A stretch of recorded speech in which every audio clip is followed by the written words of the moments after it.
ব্রট to you by V Guard, co powered by Sensodyne ও ভিমল বলো কথা Kesari. Associate sponsor UltraTech cement. শহরের রেস্তোরাঁর জন্য ছাদ ভাড়া, এই ছাদ ভাড়া দেওয়ার রমরমা কিন্তু দিন দিন বাড়ছে শহর কলকাতায়। বহু ক্ষেত্রেই তথ্য থাকছে না পুরসভার কাছে এবং একথা মেনেছেন মেয়র। এই প্রবণতা বন্ধ করতে করা হচ্ছে পুরসভা, জানিয়েছেন মেয়র ফেরহাদ হাকিম। বড় বাড়িতে আগুন লাগলে মোকাবিলা করা যাচ্ছে না, বাধা হচ্ছে ঘেরা ছাদ, মন্তব্য মেয়র ফেরহাদ হাকিমের। আর এবার নতুন আইন তাই আনতে চলেছে কলকাতা পুরসভা। ছাদে থাকা বাণিজ্যিক সংস্থায় আগুন নেভানোর ব্যবস্থা কেমন সমীক্ষা করে দেখবে কলকাতা পুরসভা। এক সপ্তাহের মধ্যে সমীক্ষার রিপোর্ট তলব। আগামী দিনে রুফটপ রেস্তোরাঁ, ক্যাফের অনুমতিতে কড়াকড়ি। কলকাতায় এখন ভয়াবহ সিচুয়েশন নিচ্ছে, সেটা হচ্ছে রুফ রাইট। সেই ছাদগুলোকে কমার্শিয়াল ইউজের জন্য সেগুলোকে আবার ছাদ বিক্রির একটা প্রবণতা বেড়ে গেছে।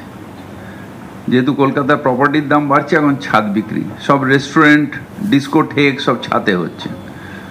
ফেমাস যেটা হাইকোর্ট বললো যে হ্যাঁ ঠিক আছে করো, ওই হুক্কা বার সব ছাদে হচ্ছে। আর ছাদে সেই জন্য আগুনও ধরছে। এইটাকে আমরা বলেছি যে কত কোথায় আছে এগুলো করে নিয়ে ইমিডিয়েটলি যদি বেআইনি হয় তাহলে সেগুলোকে ভেঙে দেওয়ার বন্দোবস্ত করার জন্য সার্ভে করতে বলেছে।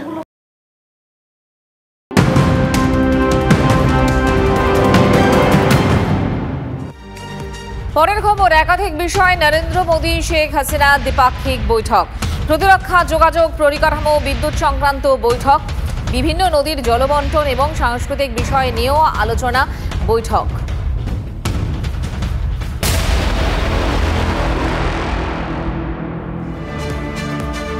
মুখ্যমন্ত্রী সরকারি জমি জবরদখল নিয়ে ক্ষোভ প্রকাশ করেছেন। তারপরও হুঁশকি ফিরছে। হুগলির তারকেশ্বরে যেমন সরকারি খাস জমি বিক্রির অভিযোগ উঠছে। ওই জমিতে শিশু শিক্ষা এবং স্বাস্থ্যকেন্দ্র তৈরি হওয়ার কথা ছিল, কিন্তু কে চোখ খুঁড়তেই বেরিয়ে এলো কেউটে। মানে জমির মাপ যোগ করতে গিয়েই সামনে এলো চাঞ্চল্যকর অভিযোগ। দালালের মাধ্যমে নাকি অনেক আগেই ওই জমি বিক্রি হয়ে গিয়েছে। এই কাণ্ডের সঙ্গে নাম জড়িয়েছে স্থানীয় তৃণমূল নেতার। অভিযোগ সামনে আসতেই স্বাভাবিকভাবেই শুরু হয়ে গেছে রাজনৈতিক চাপানোতর। খাস কলকাতা ও সল্টলেকে সরকারি জমি দখল, প্রশাসনিক বৈঠকে বেজায় চটেছেন মুখ্যমন্ত্রী। তোপের মুখে পড়েন পুলিশ কমিশনার। জমি হাঙরদের রুখতে আগেই জিরো টলারেন্স নীতি নেয় সরকার, কিন্তু মুখ্যমন্ত্রীর কড়া বার্তাই যে সার। সরকারি জমি লুটের অভিযোগ উঠছে এখনো। বছর দেড়েক আগে তারকেশ্বরের শাহচকে 18 শতক জায়গার ওপর শিশু শিক্ষা কেন্দ্র ও স্বাস্থ্যকেন্দ্র তৈরির জন্য সংশ্লিষ্ট দপ্তরে আবেদন করেছিলেন স্থানীয় বাসিন্দারা। সেই জমি সরেজমিনে খতিয়ে দেখতে যান সরকারি আধিকারিকরা। তখনই সামনে আসে মারাত্মক তথ্য। ওই জমি দালালের মাধ্যমে বিক্রি হয়ে গিয়েছে। শতক পিছু 40,000-এ বিক্রি হয়েছে। 10 অথবা 5 বছর আগে স্ট্যাম্প পেপারে চুক্তি করে বিক্রি।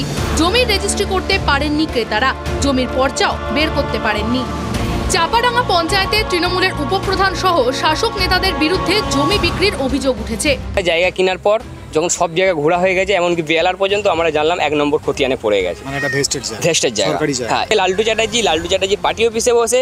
লালটু চ্যাটার্জির নাম হচ্ছে প্রভাত চ্যাটার্জি, চাপাডাঙ্গা পঞ্চায়েতের মাদার সভাপতি এবং চাপাডাঙ্গা পঞ্চায়েতের উপপ্রধান। তাহলে কি এই সরকারি জায়গা বিক্রির পেছনে কোনো হাত আছে? অবশ্যই হাত আছে, জানালে ডাকবে কেন? টাকা লিয়া হয়ে গেছে, বলছে এটা রেজিস্ট্রি হবে না, এটা সাদা কাগজে। এখন আমি একটুখানি চিন্তা ভাবনা করে আমি বললাম যে তাহলে তো এটা তো গোলমাল আছে, এটা আমি টাকা আমি ফেরত আনলো। আমরা এখন যে কোনো প্রকারে আমরা লিগালি কাগজ চাই, সুরাহা চাই। ঘটনা জানাজানি হতেই মিডলম্যান সাহেব মালিক নামে এক ব্যক্তির বাড়িতে টাকা ফেরতের জন্য চড়াও হন ক্রেতারা। বাড়িতে সাহেব মালিকের দেখা না মিললেও তার স্ত্রীর যুক্তি শুনলে সত্যিই অবাক হতে হয়। বিক্রি পার্টির লোক করছে, যাদের জায়গাটা যারা দখল করেছে তারা করছে বিক্রি। মানে এখানকার পার্টি নেতৃত্ব? হ্যাঁ, এখানকার পার্টির লোক। মন্ত্রী মন্ডল আছে, গোপাল চক্রবর্তী আছে, এরা রয়েছে।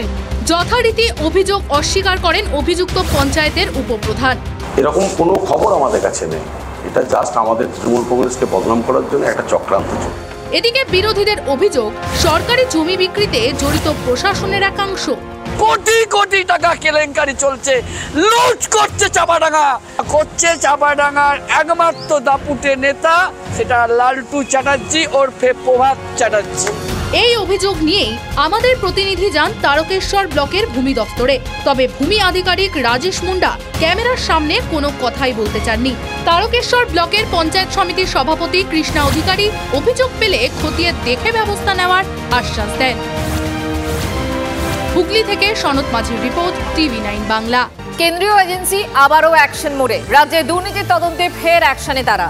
কয়লা পাচার তদন্তে আরও দুজনকে গ্রেফতার করেছে সিবিআই, আর তাদের মধ্যে একজন ইসিএল এর কর্তা। যদিও তদন্তের অগ্রগতি নিয়ে উষ্মা প্রকাশ করেছে কোর্ট। লোকসভা ভোট মিটতেও রাজ্য জুড়ে দুর্নীতির তদন্তে ঢিলে দেয়নি কেন্দ্রীয় এজেন্সি। শিক্ষক নিয়োগ, রেশন দুর্নীতির তথ্য তালাশের পাশাপাশি এবার কয়লা পাচার তদন্তে সিবিআই এর ধরপাকড়। গ্রেপ্তার ইসিএল এর কর্তা সহ দুজন। আগামী 23 জুলাই কয়লা পাচার তদন্তে আসানসোলের সিবিআই আদালতে চার্জ গঠন হওয়ার কথা। তার আগে ইসিএল এর আধিকারিক ও এক অবৈধ কয়লা কারবারিকে গ্রেপ্তার করল সিবিআই। জালে ইসিএল এর কাজোড়া এরিয়ার জিএম নরেশ কুমার সাহা, সঙ্গে গ্রেপ্তার পেশায় সিভিল কন্ট্রাক্টর অশ্বিনী কুমার যাদব। বৃহস্পতিবার নিজাম প্যালেসে দুজনকে টানা জিজ্ঞাসাবাদের পর গ্রেপ্তার করে কেন্দ্রীয় এজেন্সি। সিবিআই এর দাবি, কয়লা পাচারের মূল পান্ডা অনুপ মাঝি ওরফে লালার অবৈধ কারবারের সঙ্গে ইসিএল কর্তা নরেশ কুমার সাহার যোগ রয়েছে। সিবিআই সূত্রে দাবি, লালার সিন্ডিকেট থেকে 20 লক্ষ টাকা নিয়েছেন নরেশ কুমার সাহা। অন্যদিকে পেশায় সিভিল কন্ট্রাক্টর অশ্বিনী কুমার যাদব বেআইনি কয়লা পাচারের সঙ্গে যুক্ত বলেও অভিযোগ সিবিআই এর।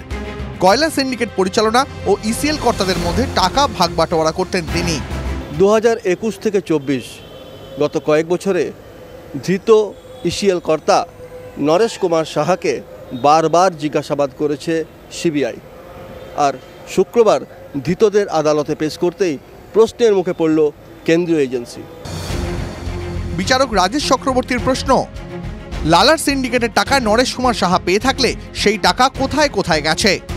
তদন্তের গতি প্রকৃতি নিয়ে প্রশ্ন তুলে বিচারকের মন্তব্য, যারা অবৈধ কারবারের মাথা তাদের খুঁজে বার করতে হবে।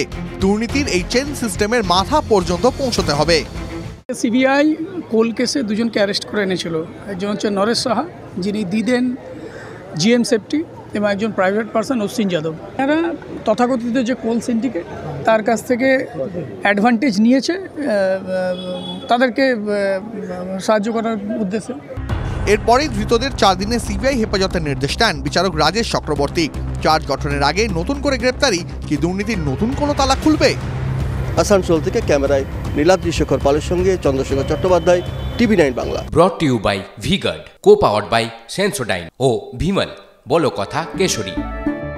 Associate sponsor UltraTech cement.